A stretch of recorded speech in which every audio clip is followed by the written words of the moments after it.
Hello student, good evening to all of you students. आज के class में हमें बात करनी है अपने जो भी हम पढ़ रहे हैं न्यूट्रिशन साइंस, उसमें से कुछ टॉपिक को हमने कवर किया है, जिसमें से हम खाद्य पदार्थों के बारे में पढ़ रहे थे।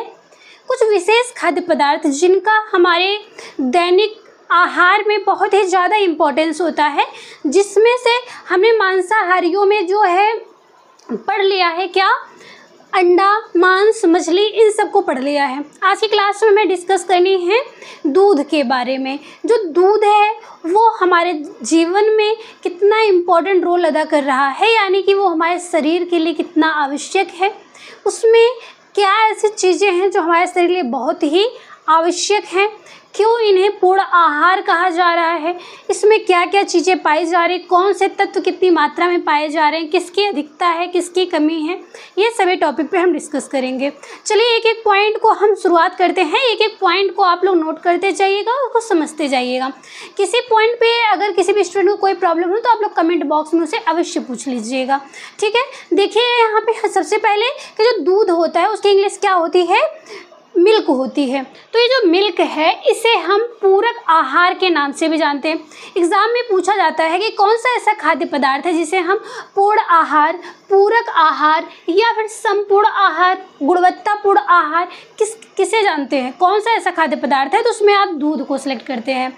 यानी जो दूध है उसे हम पूर्ण आहार के नाम से जानते हैं, क्योंकि इसमें सभी प्रकार के पोषक तत्व उचित मात्रा में उपलब्ध होते हैं, ठीक है। इसके बाद देखिएगा कुछ क्वेश्चंस इस तरह से बनाए जाते हैं जहाँ पे लिखा होगा कि ये जो दूध है उसे असंतुलित आहार कहा गया है, क्यों, इसमें किस चीज़ की कमी पाई जा रही है। तो आप ऑप्शन में देखेंगे लिखा होगा विटामिन सी और विटामिन डी जो होता है यह उपस्थित नहीं होता है, यानी कि विटामिन सी और डी की अनुपस्थिति के कारण दूध को असंतुलित आहार के अंतर्गत भी रखा गया है। पूरक आहार कहा गया क्योंकि सभी पोषक तत्व उपस्थित हैं, लेकिन उन सभी पोषक तत्वों में सभी विटामिन भी उपलब्ध है, लेकिन विटामिन सी और डी सिर्फ नहीं उपलब्ध है। इसकी वजह से इसे असंतुलित आहार के अंतर्गत भी रखा गया है।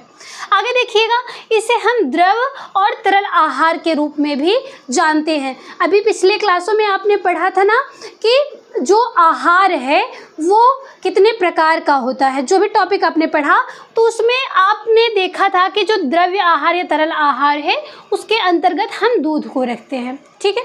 आगे देखिएगा, सफ़ेद क्रांति या दुग्ध क्रांति के जनक किसे कहा जाता है।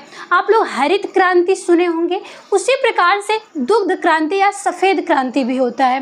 क्वेश्चन में आपको दुग्ध सहकारिता नाम भी देखने को मिलता है। तो इस प्रकार से ये जो तीनों वर्ड हमने बताया, दुग्ध सहकारिता, सफ़ेद क्रांति, दुग्ध क्रांति, अगर पूछा जाए तो इसके जनक कौन है, वर्गीज कुरियन। वर्गीज कुरियन जो है वो दुग्ध सहकारिता या दुग्ध क्रांति या फिर सफ़ेद क्रांति के जो जनक हैं उनके नाम से इन्हें जाना जाता है, ठीक है। आगे देखिएगा, जब आपसे क्वेश्चन पुटअप किया जाता है कि विश्व दुग्ध दिवस कब मनाया जाता है, तो आप बताएंगे कि 1 जून को विश्व दुग्ध दिवस मनाया जाता है। लेकिन जब आपसे पूछा जाए कि इसकी शुरुआत कब से हुई है, प्रारंभ कब से हुआ विश्व दुग्ध दिवस मनाने का, तो 1 जून 2001 से प्रारंभ किया गया है। 2001 से प्रारंभ किया गया है और तारीख क्या थी, 1 जून। 1 जून को विश्व दुग्ध दिवस के नाम से जाना जाता है और प्रारंभ इसका 2001 से हुआ है, ठीक है। आगे देखिएगा, ये जो दूध होता है इसमें किस प्रकार के आहार जो होते हैं, किस प्रकार के तत्व, किस प्रकार के पोषण का संगठन होता है, तरल या ठोस। तो इसमें दोनों ही प्रकार के तत्व पाए जा रहे हैं, तरल भी और ठोस भी पाए जा रहे हैं। अगर हम इसमें तरल की बात करते हैं तो 87.25% जो है वो इसमें तरल चीज़ें पाई जाती है, जिसमें पानी की मात्रा भी रहती है। आप लोग देख ही रहे हैं कि दूध किस प्रकार से होता है, तरल अवस्था में हो रहा है, इसलिए तो इसे द्रव्य या तरल आहार के अंतर्गत रखा गया है। लेकिन उसमें भी कुछ ठोस चीज़ें भी पाई जा रही हैं, जिनका अनुपात या मात्रा कितनी है, 12.75% जो है इसमें ठोस चीज़ें भी पाई जा रही हैं। अब उन ठोस चीज़ों में क्या क्या चीज़ें हैं देखिएगा, उन ठोस में कुछ पोषक तत्व आपके जैसे प्रोटीन 3.5%, कार्बोज यानी कार्बोहाइड्रेट जो है 4.80%, वसा यानी कि फैट 3.80, वहीं पे खनिज या मिनरल्स की अगर बात करें तो 0.56%। तो ये जो चारों पोषक तत्व हैं ये सभी ठोस के रूप में जो है 12.75% के अंतर्गत ये सभी आते हैं। आई बात समझ में? आगे देखिएगा, आपको बताया जा रहा है दूध के बारे में। जितने भी क्वेश्चंस आपके किसी भी एग्ज़ाम में, चाहे वो टीचिंग का एग्ज़ाम हो, वनडे एग्ज़ाम हो, ग्रेजुएशन का एग्ज़ाम हो, बीए में है आप लोग न्यूट्रिशन साइंस को करिकुलम पढ़ रहे हैं, कोई भी चीज़ पढ़ रहे हैं, तो सभी ऐसा सिलेबस जिसमें आपको जो न्यूट्रिशन साइंस पढ़ना है वो सभी में आपको कहीं से भी कोई क्वेश्चन अगर पूछा जा रहा है वो सभी को यहाँ पे बताया गया है। क्योंकि जब दूध के पूरे टॉपिक को कवर कर लिया जाएगा तो यहाँ पे जो कोई भी क्वेश्चन कहीं से पूछा जाए तो आपका कोई क्वेश्चन उसमें से छूट नहीं सकता है। ठीक है, देखिएगा, पूछा था कि माता के दूध में कितना % प्रोटीन पाया जाता है, तो 1.1% प्रोटीन प्राप्त होता है। कहाँ से? माता के दूध में, गाय भैंस की माता नहीं, जो बच्चे बछिया बछड़ा है उसके नहीं, बच्चे किसके बच्चे? मानव, जो मानव है, मानव जातियों में जो नर या मादा है, जो मादा है जो बच्चे को दुग्धपान करवा रहे हैं उनमें माता के दूध में 1.1% प्रोटीन प्राप्त होता है। आगे देखिएगा, दुग्ध का जो मुख्य प्रोटीन होता है, वैसे तो दूध में विभिन्न प्रकार के प्रोटीन पाए जाते हैं। प्रोटीन के टॉपिक में इसे हमने कवर किया पूरी तरह से कि कितने प्रकार के प्रोटीन हो रहे हैं, किस प्रकार से इन्हें अलग अलग वर्गों में बांटा गया है। लेकिन यहाँ पे आपको ये देखना है कि कई प्रोटीन इसमें पाए जा रहे हैं, लेकिन मुख्य प्रोटीन जो है वो केसीन प्रोटीन होता है जिसमें कैल्शियम और फास्फोरस की मात्रा पाई जाती है। और जो केसीन प्रोटीन है ये दूध में 2.5% पाया जाता है। दूध में केसीन प्रोटीन जो है 2.5% पाया जाता है। और ये जो केसीन जो है ये एक फास्फोप्रोटीन के अंतर्गत आता है। आप लोग अगर प्रोटीन के टॉपिक को अच्छे से समझ पाए हैं तो वहाँ से ये देखकर आप बताइएगा समझ के कि फास्फोप्रोटीन जो है प्रोटीन के किस वर्गीकरण यानी कौन से प्रकार के अंतर्गत फास्फोप्रोटीन को रखा गया है। ठीक है, फास्फोलिपिड आपको बताया गया है जो वसा वाले टॉपिक में आपने पढ़ा है। उसी प्रकार के फास्फोप्रोटीन जो बताया प्रोटीन वाले टॉपिक में आपको बताया गया है कि फास्फोप्रोटीन किस वर्गीकरण के अंतर्गत प्रोटीन के आ रहा है, वो चीज़ आप लोग कमेंट बॉक्स में बताइएगा। ठीक है, दुग्ध का मुख्य प्रोटीन केसीन है और इसकी मात्रा कितनी है? 2.5%। और जो अन्य प्रोटीन है, औसतन प्रोटीन जो पाया जा रहा है दूध में वो 3.4% पाया जाता है। अब आप बताएंगे कि 2.5 कम है, 3.4 अधिक है, लेकिन जो 2.5 है केसीन प्रोटीन अकेले ही 2.5% पाया जा रहा है, लेकिन औसतन प्रोटीन में सभी प्रोटीन जो अन्य है उनको मिला करके 3.4% पाया जा रहा है। आई बात समझ में? आगे देखिएगा, दुग्ध प्रोटीन का पाचन जब हो रहा है शरीर में, जब आप उसे आहार के रूप में ग्रहण कर रहे हैं तो उसका जो पाचन हो रहा है दूध का किस एंजाइम की उपस्थिति में हो रहा है, एग्जाम में पूछा जाएगा तो आप बताएंगे रेनिन एंजाइम। रेनिन एंजाइम की उपस्थिति में दूध का पाचन होता है और ये जो है दूध से दही बन जाता है। कोई छोटा बच्चा जब दूध पीता है अगर उसके बाद वॉमिट कर देता है, पलटी कर दे रहा है, तो आप देखते होंगे वो दूध जिस तरल रूप में वो ग्रहण किया था उस रूप में बाहर नहीं निकलता है, बल्कि थक्के नुमा यानी कि दही के रूप में दिखता है वो बाहर फिर से निकला हुआ दूध। तो ये जो है रेनिन एंजाइम की उपस्थिति में दूध से दही बन रहा है। कब? जब वह दूध जो है आहार के रूप में ग्रहण किया जा रहा है, पेट में जब पहुंच रहा है तो उसका जो पाचन हो रहा है तब रेनिन एंजाइम की उपस्थिति में हो रहा है। ठीक है, आगे देखिएगा, दूध में जो मिठास पाई जाती है, दूध जो मीठा हो रहा है उसका वजन क्या है? तो लैक्टोज जो शर्करा होती है, दूध में कौन सी शर्करा पाई जाती है, एग्जाम में आपसे पूछा जाता है तो आप बताएंगे कि लैक्टोज शर्करा पाई जाती है जिसकी वजह से ये दूध में मिठास पाया जाता है। कार्बोहाइड्रेट के टॉपिक में भी आपको कार्बोहाइड्रेट का जब वर्गीकरण किया गया वहाँ पे भी आपको बताया गया कि जो भी आपके कार्बोहाइड्रेट है जिसमें से आपको लैक्टोज शर्करा जब बताया गया तो उसमें बताया गया था कि लैक्टोज शर्करा दूध में पाई जाती है। वही बात बताई जा रही है कि दूध में जो मिठास हो रहा है वो उसी लैक्टोज शर्करा की उपस्थिति के कारण होता है। आगे देखिएगा, जो दूध का प्रोटीन है दूध का प्रोटीन कौन सा? Casein protein. और दुग्ध शर्करा कौन सी है? लैक्टोज शर्करा। ये चीज आप ध्यान रखिएगा। दूध का प्रोटीन यानी कि केसिन, दुग्ध की शर्करा यानी कि लैक्टोज शर्करा, इन दोनों को जब ताप के संपर्क में ले आया जाता है तो ये प्रोटीन और शर्करा का ताप के संपर्क में आने के बाद इसमें भूरापन देखने को मिलता है। और यह भूरापन जो हो रहा है किस अभिक्रिया के कारण हो रहा है? तो इस अभिक्रिया को जो है मेलार्ड अभिक्रिया के नाम से जाना जाता है। नॉर्मल एग्जाम्पल लीजिएगा, आप खोया बनाते हैं या फिर जो है कोई पेड़ा वगैरह कोई मिठाई बना रहे हैं, उसे आप जो है अच्छे से पकाते जाते हैं, लास्ट स्टेज में आपको भूरापन देखने को मिलता है। क्यों देखने को मिलता है? क्योंकि इसमें दुग्ध का प्रोटीन जो है केसिन और शर्करा इसकी लैक्टोज शर्करा, ये दोनों ताप के संपर्क में आते हैं तो भूरापन उत्पन्न होता है। और ये भूरापन जो उत्पन्न हो रहा है ये मेलार्ड अभिक्रिया के कारण हो रहा है। एग्जाम में आपसे जो है मेलार्ड अभिक्रिया अलग से पूछा जा सकता है या फिर इस प्रकार से पूछा जा सकता है कि दूध को गर्म करके आप खोया बना रहे हैं या फिर कोई मिठाई बना रहे हैं दूध वाली, तो उसमें भूरापन जो देखने को मिल रहा है ये किस वजह से देखने को मिल रहा है। और इसके अतिरिक्त कार्बोहाइड्रेट के टॉपिक में क्लास में हमने आपको बताया कि ये जो मेलार्ड अभिक्रिया इसी दूध और शर्करा के संपर्क में आने पे हो रहा है, इसी प्रकार से अन्य जो तत्व हैं जिसमें शर्कराएं पाई जा रही हैं उनमें अलग अलग तत्वों में अलग अलग प्रकार का भूरापन देखने को मिलता है। वो सभी टॉपिक को आप लोग अच्छे से फिर से रिवाइज कर लीजिएगा, ठीक है। एग्जाम में आपसे जब भूरापन देंगे क्वेश्चन एग्जामिनर, तो आप वहीं से थोड़ा कंफ्यूज हो जाएंगे कि कौन से तत्व पे किस प्रकार के भूरापन के लिए हम कौन सी अभिक्रिया हो रही है, ठीक है। ये चीज़ सभी जो भूरापन के जितने भी कारण हैं, जितनी क्रियाएं हैं, वो सभी याद रखिएगा आप लोग। आगे देखिएगा, यहाँ पे दूध से जो दही बन रहा है, दूध से जो दही बन रहा है पाचन की अभिक्रिया में, तो वहाँ पे रेनिन एंजाइम जिम्मेदार था। लेकिन जब दूध से दही बना रहे हैं हम नॉर्मल खाने के लिए, जिससे हम छाछ बनाते हैं, दूध को गर्म करके उसको जमा करके जब हम उसमें क्या करते हैं, दही बनाते हैं, तो इसमें किस प्रकार की बैक्टीरिया होती है? तो उसे लैक्टोबैसिलस बैक्टीरिया यानी कि जीवाणु के नाम से जाना जाता है। लैक्टोबैसिलस जीवाणु होता है जिसकी उपस्थिति में दूध से दही बनाया जाता है, जिसे मट्ठा छाछ वगैरह हम बनाते हैं, घी मक्खन निकालते हैं। और अगर पाचन के दौरान अगर दूध से दही बन रहा है ऐसा पूछा जा रहा है या फिर नॉर्मल पूछा जा रहा है कि दूध का पाचन किस रूप में हो रहा है, तो वहाँ पे रेनिन एंजाइम जिम्मेदार होता है, ठीक है।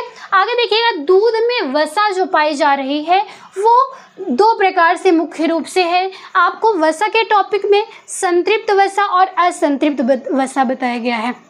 आप लोग ये बताइएगा कि ये जो संतृप्त वसा है और असंतृप्त वसा है, इसमें से कौन सी ऐसी वसा है जो हमारे शरीर के लिए लाभदायक होते हैं और कौन से हानिकारक होते हैं? हमें ज़्यादा मात्रा में कौन से फैट को ग्रहण करना चाहिए? इसमें संतृप्त को ग्रहण करना चाहिए या फिर जो है असंतृप्त ग्रहण करना चाहिए, ठीक है। देखिएगा, दूध में जो वसा पाई जा रही है इसमें से संतृप्त वसा जो है 37% पाई जाती है और असंतृप्त वसा जो है 62% पाई जाती है। इसके अतिरिक्त जो वसा है इसमें से वो 1% पाई जा रही है। आगे देखिएगा, अधिक वसा की अगर बात करें, एग्जाम में आपसे एग्जामिनर पूछ रहा है क्वेश्चंस कि कौन से दूध में अधिक वसा पाई जाती है और किस प्रकार के दूध में कम वसा पाई जाती है। जैसे आपने यहाँ पे देखा था कि माता के दूध में प्रोटीन की बात हो रही थी, तो 1.1% प्रोटीन पाया जा रहा है।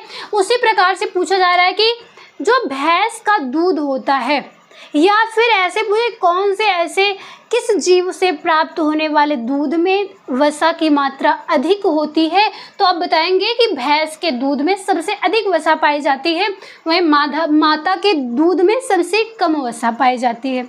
आई बात समझ में? आगे देखिएगा, अगर हम खनिज की बात करते हैं तो आपको यहाँ पे ही बता दिया गया था कैल्शियम और फास्फोरस केसिन प्रोटीन में जो पाया जा रहा है, जिसकी वजह से ये फास्फोप्रोटीन यहाँ पे बन जाता है। तो वही बात हो रही है कि खनिज अगर इसमें पूछा जा रहा है दूध में किस प्रकार के मिनरल्स या खनिज पाए जाते हैं, तो इसमें कैल्शियम और फास्फोरस हो जाएगा, ठीक है। कैल्शियम और फास्फोरस। आगे देखिएगा, एंजाइम की हम बात करते हैं। आप ये बताइएगा कि एंजाइम क्या होता है। एंजाइम की अगर हम बात करते हैं तो आप लोग नोट कर लीजिएगा, जो एंजाइम होता है इसका हमारे शरीर में कोई कार्य नहीं होता है खुद के लिए, ये खुद के लिए कोई कार्य नहीं करता है, बल्कि ये क्या करता है, एक उत्प्रेरक के रूप में कार्य करता है, एक उत्प्रेरक के रूप में कार्य करता है, एक उत्प्रेरक के रूप में कार्य करता है। कौन करता है, ये एंजाइम करता है। क्या कार्य कर रहा है उत्प्रेरक के रूप में, कि जो भी तत्व हैं उनका पाचन किस प्रकार से होगा, उसकी क्रियाएं आगे किस प्रकार से बढ़ेंगी, ये कार्य कौन कर रहा है, एंजाइम कर रहा है। एक उत्प्रेरक के रूप में कार्य कौन कर रहा है, आपका ये एंजाइम। इसको आप लोग नोट कर लीजिएगा। आगे देखिएगा, जो भी इसमें एंजाइम है वो वसा जो पाई जा रही है, प्रोटीन पाया जा रहा है, शर्करा पाई जा रही है, ये दूध में, उन सब के पाचन के लिए किस प्रकार की क्रियाओं पे एंजाइम कार्य कर रहा है, किस किस एंजाइम के द्वारा कौन से कार्य हो रहे हैं, वो सब आपको यहाँ पे बताए गए हैं। एक एक पॉइंट को ध्यान से समझिएगा, याद कर लीजिएगा और नोट कर लीजिएगा, क्योंकि यहाँ पे जो आपके जो नेट के एग्ज़ाम होते हैं, अन्य एग्ज़ाम में तो ये मैच द फॉलोइंग में ज़्यादा नहीं पूछेगा, लेकिन जो है नेट के एग्ज़ाम में, एलटी के एग्ज़ाम में, जीआईसी के एग्ज़ाम में ये सारी चीज़ें मैच द फॉलोइंग में पूछ लेता है, लेकिन अन्य एग्ज़ाम में ये ऑप्शनल में पूछता है। ठीक है, वहाँ पे आपको जो है 4 ऑप्शन में से सिलेक्ट करना होगा, किसमें से किस प्रकार की क्रिया पे कौन सा एंजाइम जिम्मेदार हो रहा है। देखिएगा, सबसे पहले हम बात करेंगे लाइपेज एंजाइम की। वसा का जब विघटन हो रहा है तो उसका कारण है लाइपेज एंजाइम। लाइपेज एंजाइम की उपस्थिति में वसा का विघटन होता है। गैलेक्सिस जो एंजाइम है वो प्रोटीन का पृथक्कीकरण कर रहा है, जो प्रोटीन है उनको अलग करने का कार्य कर रहा है। इसके बाद है एमाइलेसिस जो एंजाइम है, ये हाइड्रोलाइजिंग का कार्य करता है। हाइड्रोलाइजिंग का अर्थ होता है कि जो स्टार्च का जल विघटन कर दे रहा है, जो स्टार्च पाया जा रहा है उसका जल विघटन अगर हो रहा है तो वो किस एंजाइम की उपस्थिति में, एमाइलेसिस एंजाइम की उपस्थिति में। इसके बाद एक कैटालिस, जो कैटालिस एंजाइम है इसकी उपस्थिति में हाइड्रोजन पेरोक्साइड पर अपनी अभिक्रिया करता है। ठीक है, आगे देखिएगा, लैक्टेज एंजाइम। लैक्टेज एंजाइम जो होता है वो लैक्टोज शर्करा का जल अपघटन करता है। लैक्टेज एंजाइम लैक्टोज शर्करा का जल अपघटन करता है। इसमें सबसे ज़्यादा इंपॉर्टेंट अगर हम बात करते हैं तो एक है आपका लाइपेज एंजाइम, गैलेक्टेज एंजाइम और यहाँ पे एक लैक्टेज एंजाइम। ये 3 बहुत ही ज़्यादा आपके एग्ज़ाम में पूछे जाते हैं। ठीक है, आगे देखिए, ये लैक्टेज एंजाइम के बाद फास्फोटेसिस एंजाइम जो है ये फास्फोरिक अणुओं का विखंडन करता है। और उसके बाद पेरोक्सिडेसिस एंजाइम जो है वो स्वाद का एंजाइम होता है। जो ये स्वाद आ रहा है दूध में, जो ग्रहण कर रहे हैं आप लोग, तो उसमें जो स्वाद आ रहा है वो पेरोक्सिडेसिस एंजाइम की उपस्थिति के कारण वो स्वाद आ रहा है। इतना आप लोग अच्छे से समझ पाए हैं, किसी भी पॉइंट को आपको मिस नहीं करना है। एकदम लेंदी में थियरी नहीं बताई गई आपको, जितना आपके लिए इम्पोर्टेंट पॉइंट है वो सभी आपको बताए गए हैं। आप इसमें से जो है अगर इसको याद कर लेते हैं सभी मेन पॉइंट को, चाहे आपका एग्ज़ाम ऑप्शनल हो, थियरी में हो, किसी भी प्रकार से हो, तो आप उसमें इसको अच्छे से लिख सकते हैं। ठीक है, ये पूरा आपको अच्छे से समझ में आ गया होगा। अगला खाद्य पदार्थ है गेहूं। गेहूं के बारे में हम बात करेंगे। देखिएगा, जो भी खाद्य पदार्थ हम ग्रहण करते हैं उन सभी खाद्य पदार्थों में अगर हम कार्बोहाइड्रेट की प्राप्ति के स्रोत की बात करते हैं तो अनाज का नाम आता है। और उन अनाजों में से सबसे प्रमुख अनाज किसको कहा गया है, गेहूं को माना गया है। एग्जाम में आपसे जब पूछा जाएगा सबसे प्रमुख अनाज कौन से हैं तो उसमें आप बताएंगे गेहूं, जिसकी इंग्लिश क्या होती है, व्हीट होती है। आगे देखिएगा, सीलिएक रोग में प्रतिबंधित किया जाता है किसको, गेहूं को। अभी जब आपने पिछले टॉपिक में पढ़ा था आहार के प्रकार, तो आहार के प्रकार में आपको बताया गया था ग्लूटेन मुक्त आहार। ये तब उसमें बताया गया था कि जो सीलिएक रोग है, जो आंत से संबंधित बीमारी है, उसमें आपको बताया गया था कि जो सीलिएक रोग है ये जब हो जाता है तो व्यक्ति को ग्लूटेन मुक्त आहार दिया जाता है, क्योंकि जो ग्लूटेन होता है उसके पाचन में समस्या उत्पन्न हो जाती है, इसलिए से इसमें ग्लूटेन मुक्त आहार दिया जाता है। और ग्लूटेन है क्या? ये ग्लूटेन एक प्रोटीन है जो कि गेहूं में पाया जाता है। आगे देखिएगा, जो गेहूं है जब ये अंकुरित किया जाता है, भिगोया जाता है, तो इसमें विटामिन ई प्राप्त होता है। गेहूं के अंकुरण से विटामिन ई प्राप्त होता है। आपने विटामिन के टॉपिक को अच्छे से पढ़ा है। आप लोग कमेंट बॉक्स में ये बताइएगा कि जो विटामिन ई है वो किसके लिए जिम्मेदार होता है, यानी कि विटामिन ई हमारे शरीर के लिए किस प्रकार से लाभदायक है, इसका क्या कार्य है। विटामिन ई का 2 कार्य कम से कम आप लोग बताइएगा इसका कमेंट बॉक्स में। इसमें देखिएगा, जो गेहूं है अंकुरित करने में विटामिन ई तो प्राप्त हो रहा है, लेकिन इसी विटामिन ई के कारण ही इसमें गेहूं में जो है गेहूं का खाद्य पदार्थ जो हम ग्रहण कर रहे हैं उसमें मीठापन इसी की वजह से पाया जा रहा है। देखिएगा, और ये ग्लूटेन प्रोटीन बन कब रहा है? गेहूं में अन्य प्रोटीन भी पाया जाता है, जैसे ग्लाइडिन हो गया और ग्लूटेलिन हो गया। ये दोनों जब आपस में मिलते हैं, कब गूंथा जाता है, जब आटा को रोटी बनाने से पहले जब ये नम होता है, एक दूसरे के संपर्क में आते हैं, तो ग्लूटेन नामक प्रोटीन का निर्माण करते हैं। आई बात समझ में? आगे देखिएगा, जो गेहूं है, अगर पूछा जाए कि हमारे भारत में गेहूं के द्वारा किस प्रकार के उत्पाद अन्य तैयार किए जा रहे हैं, तो उसमें आप बताएंगे गेहूं से आप आटा बना रहे हैं, मैदा बना रहे हैं, सूजी बना रहे हैं, दलिया बना रहे हैं। ये सभी जो है गेहूं से ही तैयार किया जा रहा है, और इन्हीं से ही जो है हम विभिन्न प्रकार के व्यंजन तैयार करते हैं। ठीक है, आगे देखिएगा, ये जो गेहूं है, गेहूं में किस प्रकार के पोषण मूल्य उपलब्ध है, यानी कि कौन सा पोषक तत्व कितनी मात्रा में पाया जा रहा है। देखिएगा, एक व्यक्ति को प्रतिदिन, एक सामान्य व्यक्ति की बात की जा रही है, उसे 200 से 300 ग्राम पर डे किसकी आवश्यकता होती है? इस गेहूं की आवश्यकता होती है। आगे देखिएगा, प्रोटीन अगर पाया जा रहा है तो कौन सा प्रोटीन इसमें पाया जा रहा है? ग्लूटेन प्रोटीन पाया जा रहा है, जिसकी मात्रा 9 से 12% होती है। और अगर ये जो गेहूं है इसमें भी कई वेराइटियां पाई जा रही हैं, कुछ सख्त होते हैं यानी कठोर होते हैं, और कुछ मुलायम होते हैं। जिसमें ये गेहूं अगर वो सख्त है तो उसमें 10 से ज़्यादा पाया जाएगा। ये ग्लूटेन जो 9 से 12% बताया गया है ना, तो इसमें देखेंगे आप लोग, अगर पूछा गया जो सख्त गेहूं है वेराइटी का, तो उसमें 10 से ज़्यादा % ग्लूटेन पाया जाएगा, जबकि वही जो मुलायम किस्म का जो गेहूं है उसमें 10 से कम % ही ग्लूटेन उसमें पाया जाएगा। इसीलिए बताया जाता है कि जो गेहूं का आटा होता है आपको एकदम बारीक वाला नहीं खाना चाहिए, बल्कि आपको जो है थोड़ी दरबरे से, यानी कि ना बहुत मोटा ना ही बहुत बारीक ही आपको ये गेहूं को ग्रहण करना चाहिए।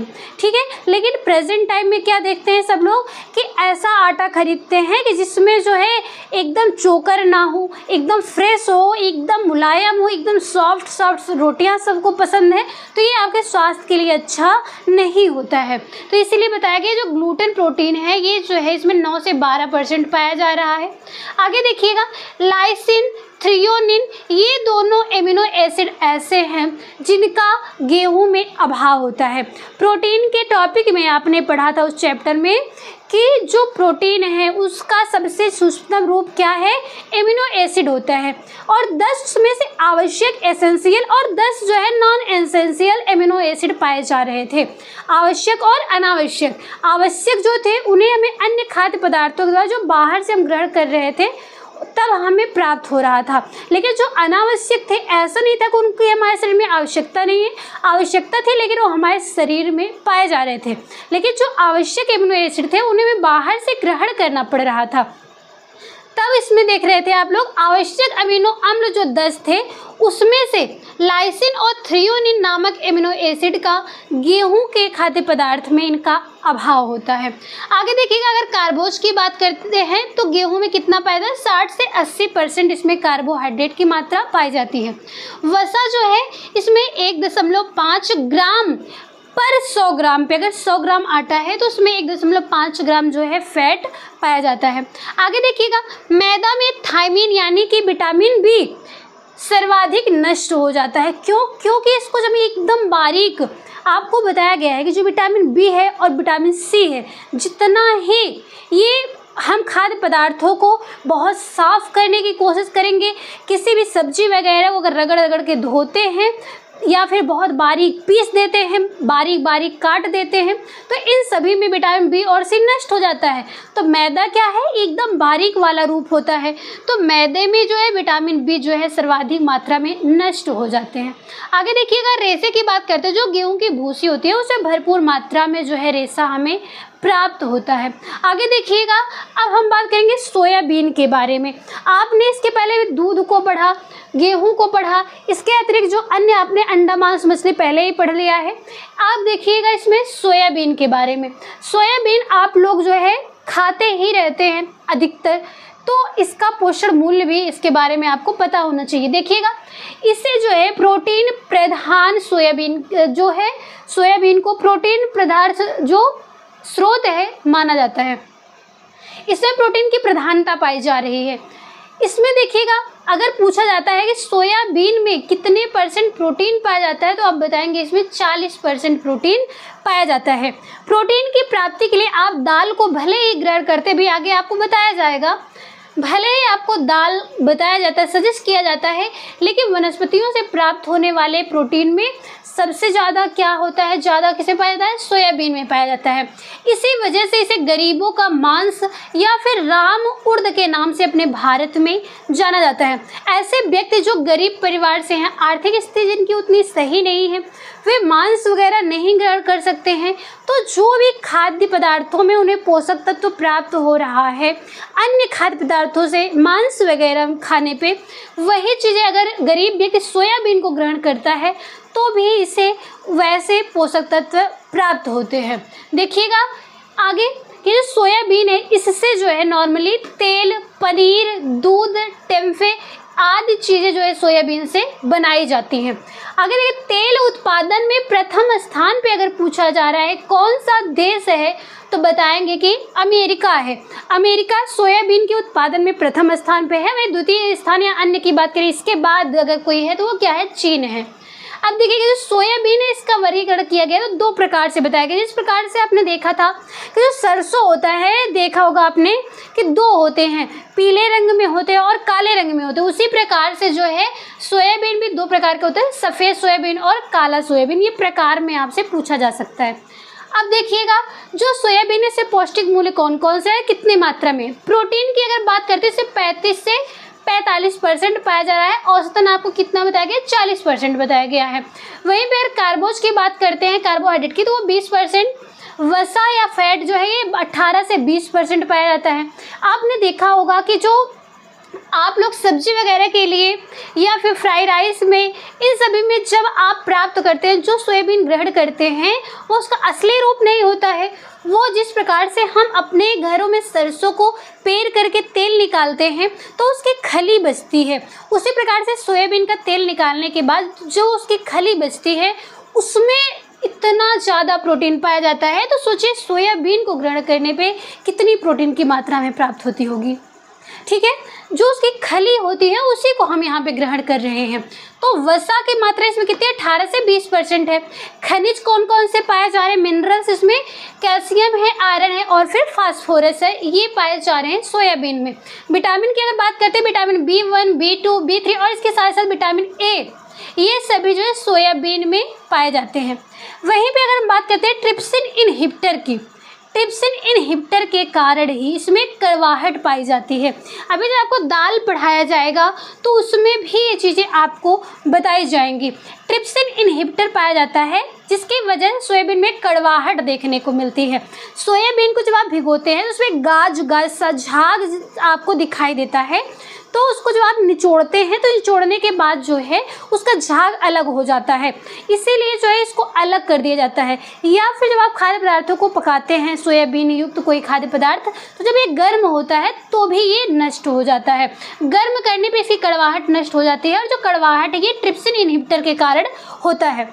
आगे देखिएगा, प्रोसेस्ड सोयाबीन, आपसे पूछा जाता है जो प्रोसेस्ड सोयाबीन मार्केट में आ रहा है वो किस प्रकार का होता है। ऑटोक्लेव एक यंत्र है जिसमें 14 पाउंड दबाव दे करके 30 मिनट तक गर्म करने पर इसके जो विषाक्त पदार्थ हैं ट्रिप्सिन इनहिबिटर वो नष्ट हो जाते हैं। तो ऐसे सोयाबीन जिसमें इनका ये विषाक्त पदार्थ नष्ट कर दिया गया है, फ्रेश रूप में मिल रहा है हमको, उसे प्रोसेस्ड सोयाबीन के नाम से जाना जाता है। आगे देखिए सोयाबीन के जो अन्य उत्पाद है, यहाँ नॉर्मल आपको तेल, पनीर, दूध, टेम्फे बताया गया था, लेकिन अन्य में देखिएगा कि और क्या क्या चीज़ें हैं। दूध बनाया जा रहा है सोयाबीन से, दही है, पेस्ट है, सोया नाट्टो है। सोया नाट्टो क्या होता है, इसको खमीरीकृत करके बनाया जाता है। टेम्फे ये भी खमीरीकृत करके बनाया जाता है। हेमा नाट्टो ये भी क्या है, खमीरीकृत करके बनाया जाता है। ये भी अलग अलग प्रकार के व्यंजन है, आप लोग इसको गूगल पे सर्च करके देखिएगा कि ये किस प्रकार का व्यंजन है। जो व्यंजन हम देखे हुए हैं लेकिन उसका नाम नहीं पता होता है, तो ये सारी चीज़ें आप लोग देख लीजिएगा। आपसे एग्जाम में पूछा जाता है कि सोयाबीन के खमीरीकृत उत्पाद कौन कौन से हैं, तो उसमें आप बताएंगे सोया नाट्टो, टेम्फे और हेमा नट्टो। ये 3 ऐसे खाद्य पदार्थ हैं सोयाबीन से बनने वाले जिनमें खमीरीकृत का प्रयोग किया गया है। इसके अतिरिक्त आपने सोया सॉस देखा है मार्केट में। टोफू आपसे पूछा जाता है कि सोयाबीन से जब दूध बन रहा है तो उससे पनीर बनाया जा रहा है, तो सोयाबीन से प्राप्त होने वाले पनीर को टोफू के नाम से जाना जाता है। ये क्वेश्चन एग्जाम में 1000 बार पूछा गया है। देखिएगा सोयाबीन पाउडर बनाया जा रहा है। बहुउद्देशीय जो आटा है आपने पढ़ा मल्टीपर्पज फूड, उसमें भी सोयाबीन का प्रयोग किया जा रहा है। तो इस प्रकार से सोयाबीन में ये जो अन्य उत्पाद इससे प्राप्त हो रहे हैं वो बताया गया है। इसमें किसी भी पॉइंट पे किसी स्टूडेंट को समस्या है, अगर कोई समस्या हो तो आप कमेंट बॉक्स में उसको पूछ सकते हैं, ठीक है। आई होप आज की क्लास आप अच्छे से समझ पाए होंगे। किसी भी स्टूडेंट को कोई प्रॉब्लम हो तो कमेंट बॉक्स में लिखिएगा। अगर आप चैनल पे नए हैं तो चैनल को सब्सक्राइब कर दीजिएगा, अपने फ्रेंड सर्कल में भी शेयर कर दीजिएगा। आपकी जो क्लास है शाम को 7 बजे चलती है, आप लोग कंटिन्यूटी बनाए रहा करिए। जब आप लोग कंटिन्यू क्लास में आते हैं तो एक टीचर का भी मनोबल बढ़ता है, कंटिन्यू वो भी क्लास लेने की इच्छा रखता है। जब उसका रिस्पांस अगर कुछ नहीं मिलता है, स्टूडेंट की रुचि नहीं दिखती है, तो टीचर भी उतना जो है खुश हो करके यानी कंटिन्यूटी पढ़ाने में नहीं आ पाती है। इसलिए आप लोग भी जो है कंटिन्यू क्लास में आया करिए, क्लास को अटेंड करिए और अपनी तैयारी को अच्छे से कंटिन्यू करते रहिए, ठीक है। आपके डिस्क्रिप्शन बॉक्स में इस चैनल पे, इसी क्लास पे नीचे डिस्क्रिप्शन बॉक्स में टेलीग्राम का भी लिंक दिया गया है और वहाँ पे चैनल का जो व्हाट्सएप चैनल है उसका भी लिंक दिया गया है। वहाँ से आप लोग जुड़ सकते हैं, कोई भी इन्फॉर्मेशन हो तो प्राप्त कर सकते हैं, ठीक है। आज की क्लास को हम ये कंप्लीट करते हैं। मिलते हैं आप लोग से हम नेक्स्ट टॉपिक के साथ नेक्स्ट क्लास में। तब तक के लिए धन्यवाद।